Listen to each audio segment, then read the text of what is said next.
मुकद्दर और दिल की आपस में कभी नहीं बनी। जो मुकद्दर में होते हैं वो दिल में नहीं होते, और जो लोग दिल में होते हैं वो मुकद्दर में नहीं होते।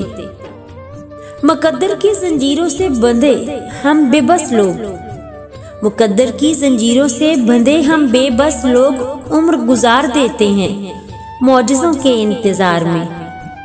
मजबूत और बाकिरदार लोग शिकायतें नहीं करते बल्कि फैसले करते हैं।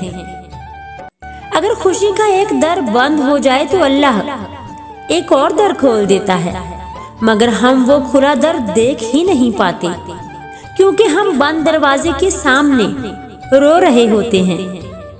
नसीब हार जाता है, नसीब हार जाता है, मगर दुआएं हमेशा जीत जाती हैं।